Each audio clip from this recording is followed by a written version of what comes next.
A couple from Odisha couldn't make it to their own wedding in Bangalore. A Paralympic athlete couldn't fly to receive her recognition. A 23-year-old medical intern's dead body could not be taken home. Shooters had to travel by road from Bangalore to Bhopal to reach for national trials. Many people, even on the fifth day, are waiting for their luggage to reach their home. Stories ranging from disturbing to infuriating to gut wrenching just don't seem to end.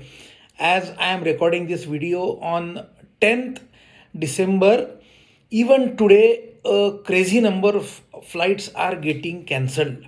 The Indigo fiasco just doesn't seem to end. Namaste, friends. Myself Ajay Sudame. Welcome to Indic Vichar. So, we asked today what went wrong. I think by now we know Indigo screwed up and screwed up big time.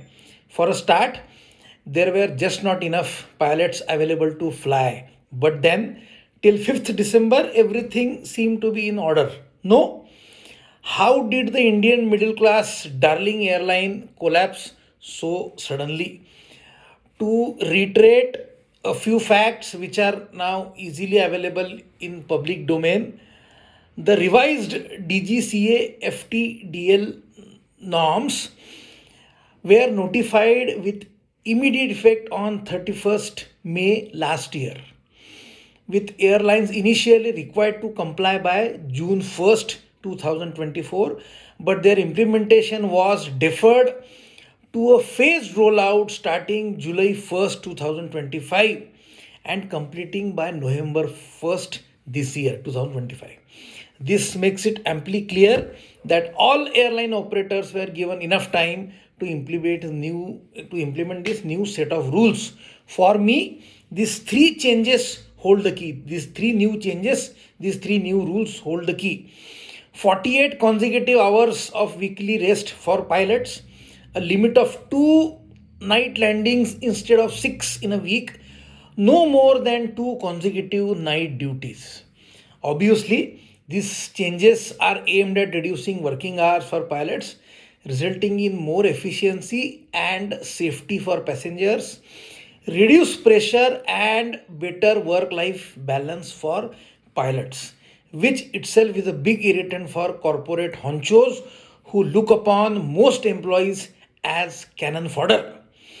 Compulsory 2 days off per week also must have set alarm bells ringing in Indigo's CFO and CEO office.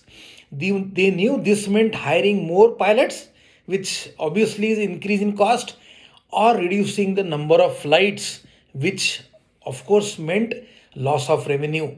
Anybody with little common sense will understand most of the new FTDL norms are aimed at passenger safety, which means a dent in airlines' profits. And that's why Indigo management kept on dilly-dallying on implementation. The Indigo top bosses are at fault and must be punished so severely that an example is created which will be remembered for long time to come. But they are not the only one to be blamed here. DGCA, Director General of Civil Aviation, must take an equal share of blame, if not a larger one. Clearly, they couldn't anticipate. One, they failed to judge the impunity with which men in grey suits can ignore the voice of inner conscience and say a loud yes, sir. Second, they failed to assess the impact of such a crisis. Nobody in DGCA or Aviation Ministry could imagine that a crisis of such a large scale awaits us. It's quite evident that the government is embarrassed and going to hit Indigo very hard where it hurts most, revenue and profits. As you watch this, you will see some strong action already being taken. But that's not the point here. It's a perfect case of too little, too late. Think the Indigo crisis has exposed an Achilles heel of this government, which is law and no order. I mean, there are laws, stricter laws compared to old governments. There are better laws, stricter laws but a failure in implementation. Don't get me wrong here, I am not even comparing the UPA government or Congress governments before that, because the situation was much different then. But then this government, which has so decisively came down on terrorists, even in J&K, Jammu and Kashmir, and has prevented communal riots so effectively, failed to put these white-collared criminals and corporate mischief mongers into their place, because they have not built a narrative against sophisticated crooks. Confused? Let me explain.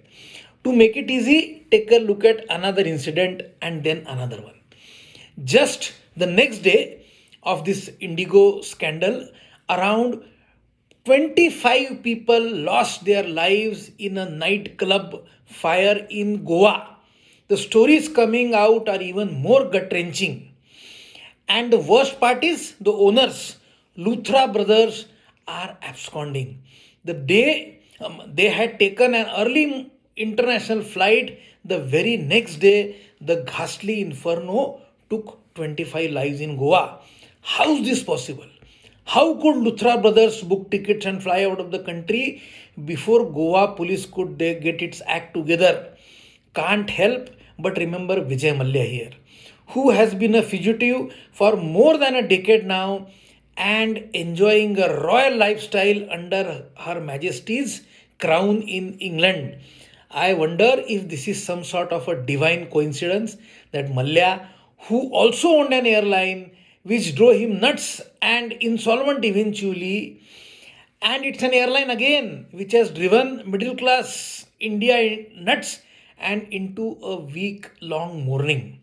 But then, airline per se is not a problem. Law and order is, or law and no order is. This to my mind is this BJP government's biggest failure. Bureaucracy and law enforcement agencies just can't scale up to match the middle class expectations. This middle class 20 years back was only one fifth or one, you can say 30, one fifth or 30% of what it is today. It's a very large middle class and large consumer class, and it has huge expectations. Mallya vanished in broad daylight, and his government has not been able to extradite him back to India yet. DGCA failed to force new FTDL norms down Indigo's throat, and incidents like Birch, Goa Inferno, which killed 25 people, and incidents like Birch continue to happen at mind numbing frequency. Clearly, this government has its work cut out. That's it for today. Jai Hind, Jai Shri Ram.